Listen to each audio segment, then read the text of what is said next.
Hello दोस्तों, welcome back. आज की मूवी एक ऐसे फाइटर माँ की है जो अपनी किडनैप हुई बच्ची को अपनी जान पे खेलकर उन खुंखार गुंडों के चंगुल से बचाती है।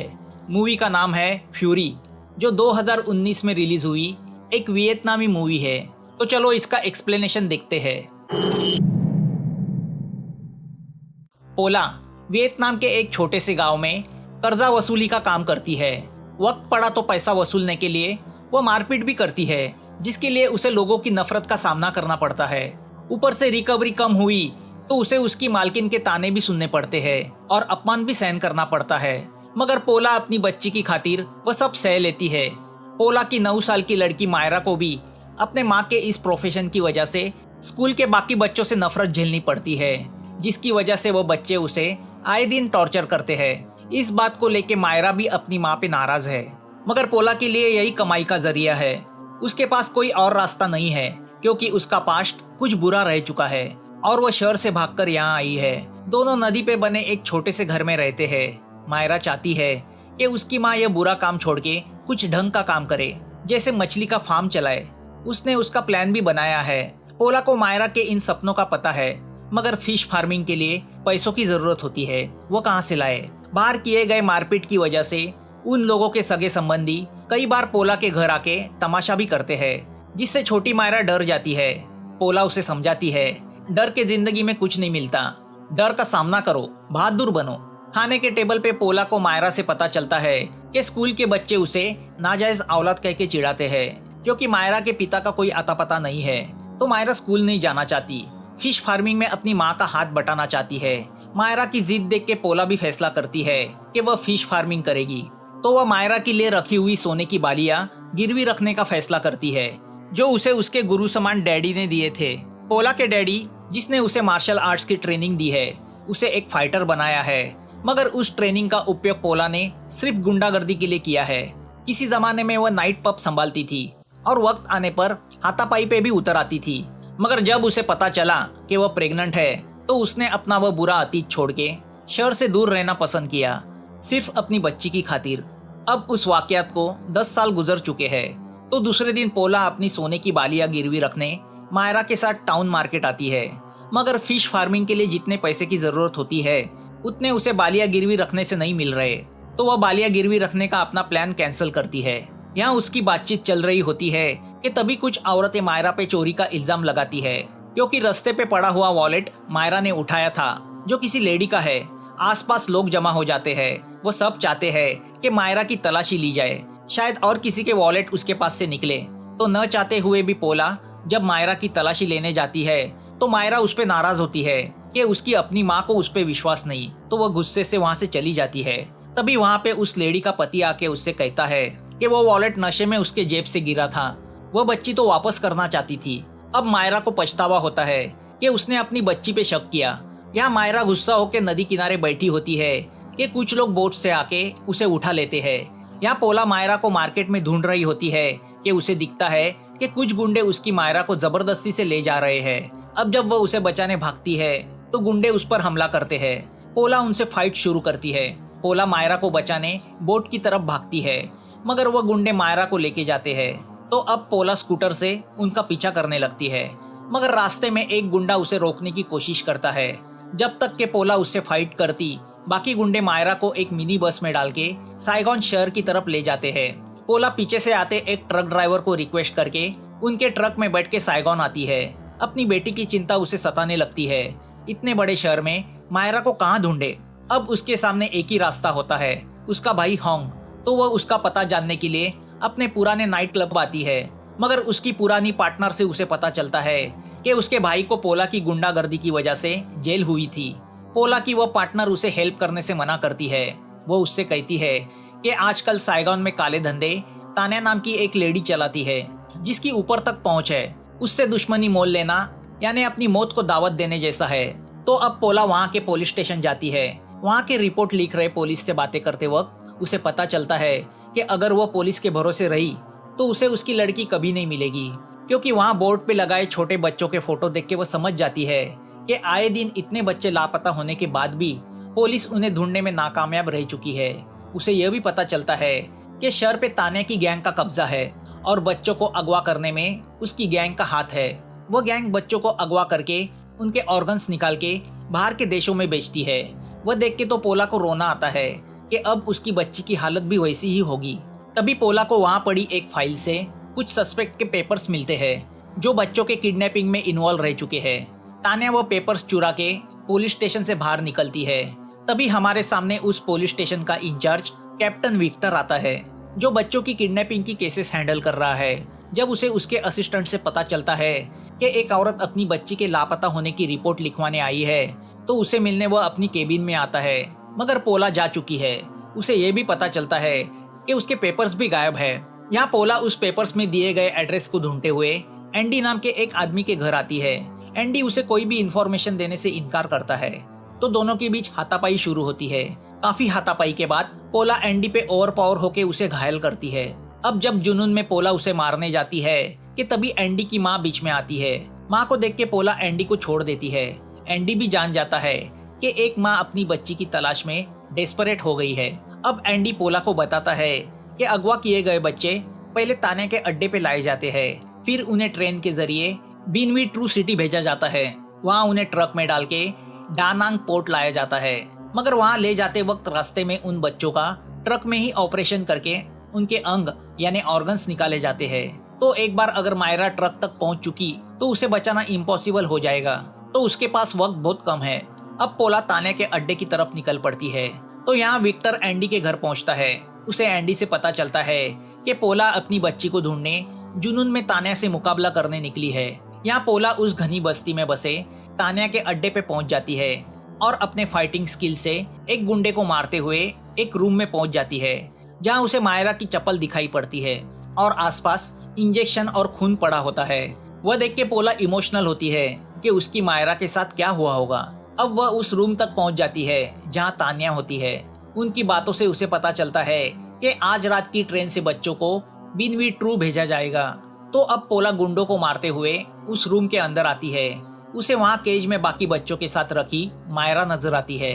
वह गुंडों को तो मारती है मगर तान्या का मुकाबला नहीं कर पाती।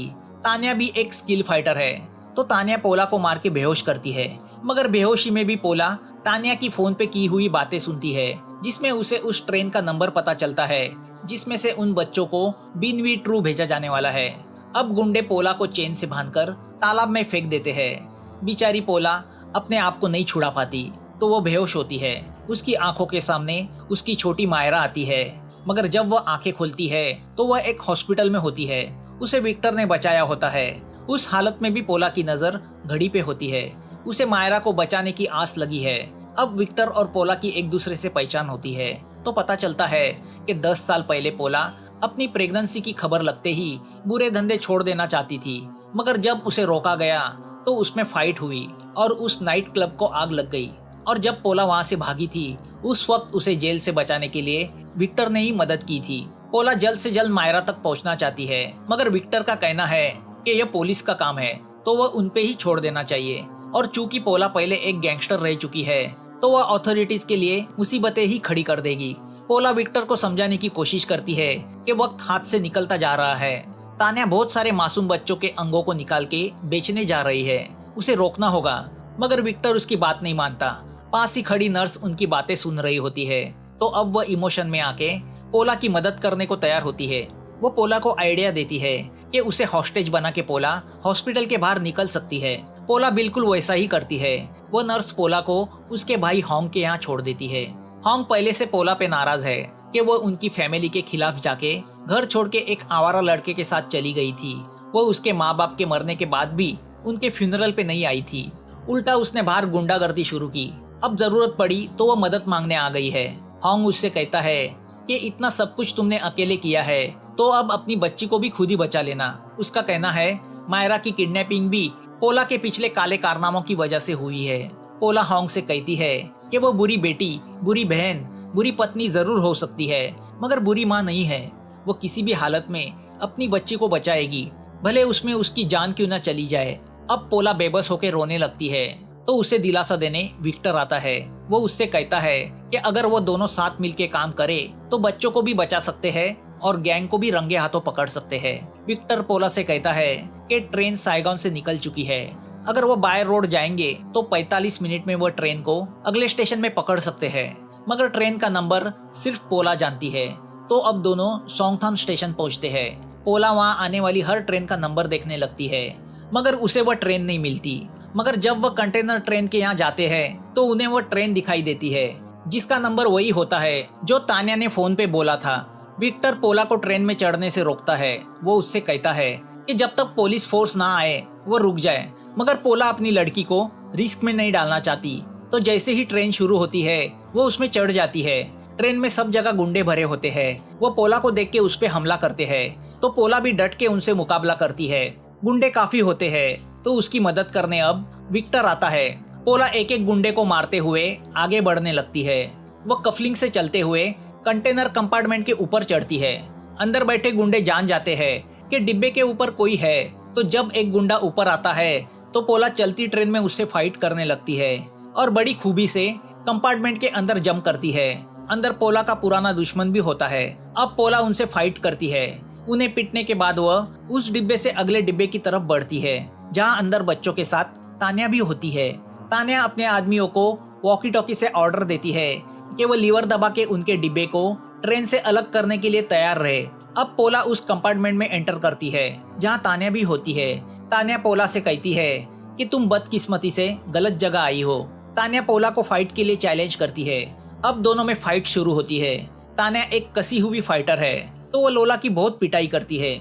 यहाँ लोला के आदमी लीवर घुमा के कंटेनर को ट्रेन से अलग करते हैं। ट्रेन में तान्या के लोगों के साथ फाइट कर रहा विक्टर वो देखता है, तो कंटेनर में तान्या और पोला की फाइट जारी रहती है। अब पोला जुनून में आके तान्या की पिटाई शुरू करती है। तो अब तान्या अपना पूरा स्किल इस्तेमाल करके पोला को घायल करती है। पोला पूरी तरह थक जाती है। वक्त बहुत कम होता है।